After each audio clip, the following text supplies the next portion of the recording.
Jeez, what kind of spells you put on her?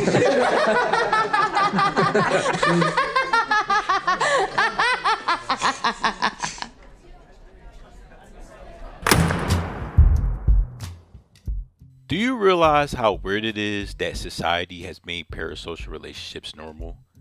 It does not even have to be dating. But when you start a relationship with someone, usually it takes two or more people to mutually benefit one another's company. Now, you don't even have to let the person know who you are because of social media with all of our information out there. So I'm surprised that nobody has thought about making a horror movie on parasocial relationships. There is a movie I recently watched at the Philadelphia Spring Film Festival called Obsession that comes out a month from now on May 15th. Obsession is from Focus Features, and it is about this guy whom everyone calls Bear who yearns for this girl Nikki. Bear goes to a store and buys this old brand stick called One Wish Willow. If you snap the stick, it grants you any wish you want. So Bear tries to open up his feelings for Nikki, fails to do so, and decides to make a wish that Nikki loves him. Bear and Nikki gets into a romantic relationship, but like the tagline says, be careful what you wish for. When Obsession comes out, it's a movie you should keep in mind. Obsession is gruesome, dark, funny, and very well thought out, especially with the premise of parasocial relationships. You will not get any spoilers from me, but a big takeaway I got from Obsession was how the movie depicts parasocial relationships. Like I said before, you don't ever have to contact somebody to be in a parasocial relationship. Social media like Twitter, Twitch, TikTok, and Instagram helps a follower get familiar with the person they pay attention to. Also, when they get to know an influencer or a celebrity, naturally they believe they're close friends with them because they talk about their day, watch them for hours, and even sometimes talk to them, when really most of the followers are a stranger to them. Now, in Obsession, Bear and Nikki are co-workers, and Bear would always talk about Nikki to his friends and even goes on her Instagram. What makes the Bear and Nikki relationship interesting is when Bear wishes they are together, that's when the parasocial aspect comes to play. Nikki has no control over how she acts, and Bear actually believes that this girl all of a sudden really loves her, when really that is not her. That's similar to following influencers or celebrities. The followers are close with the personnel and not the actual human being that's just doing what they have to do. While Obsession has themes on parasocial relationships, they also deconstruct the typical romantic comedy movies. In romantic comedies, you have this guy who's out of his luck, yearns for the girl of his dreams, and in the end usually gets the girl.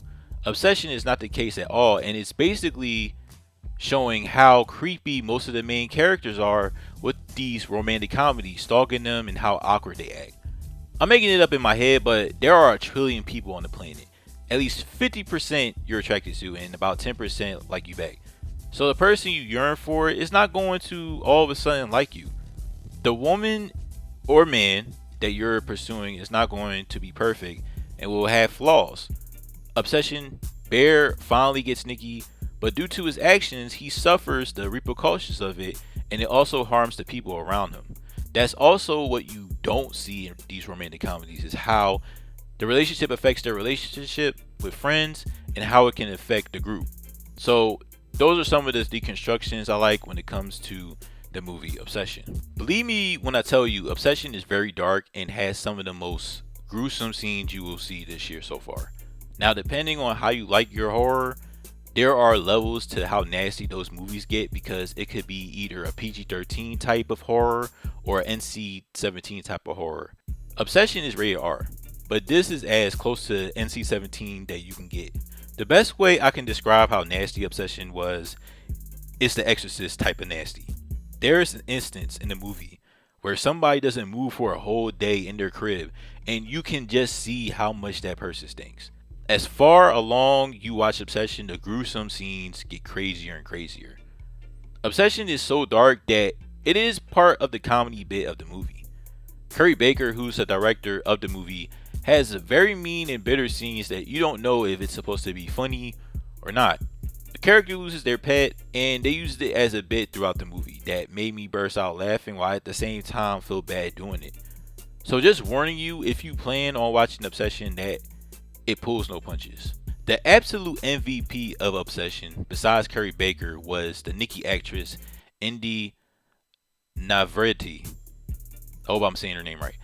Now, everybody was good in this movie, including the person who played Bear, Michael Johnston. On a side note, Michael Johnston looked like somebody, and I don't know if it was intentional or not for Curry choosing him to play the Bear character, but that's a discussion for another day. Let me tell you, Indy was cooking as Nikki in Obsession. Now, at first, you're going to see her be normal in the beginning of the Obsession, saying she's okay. But once she makes that switch with the stick snap, Indy was phenomenal. There is a scene where Indy does a face as Nikki in Obsession, and I thought it was CGI, but the producer said the facial expressions and movement were all her. Nikki was terrifying as this crazy, possessive girlfriend that Bear started, and Indy with her acting made it work. Not to mention, this was Indy's second movie. The producer saw her on a Netflix movie called Trap House starring Dave Bautista, and she was just a supporting actress. So when Obsession comes out, Indy will be a breakout star of this movie, and people will talk about her throughout the year. All the hype that you're about to hear of Obsession will be worth it, and you should definitely go to the theaters to see it. It's close to the Terrifier without going over the limit. I wouldn't say like relatability, but more of what you would do in his situation. Also, the main character is like a really terrible person, so you're probably not going to do the things that he would do in this movie. But I'm just saying, like, what he does in the movie is crazy. But yeah, Obsession has all the elements of being one of the best horror movies to come out this year. I believe it is the best horror movie of 2026. Indy at this time on April 19th, 2026 is the best actress I've seen perform this year. I need to see more of Curry Baker's work, and I know he puts out skits on YouTube, so I want to check those out. And he's 26 years old. So Baker definitely understands the mind of people online and how they're baited into these parasocial relationships with what I believe Obsession is about. So when Obsession comes out on May 15th, absolutely check it out. Especially watching this movie with a full crowd, you'll have an interesting time. I'll just say that in the theaters.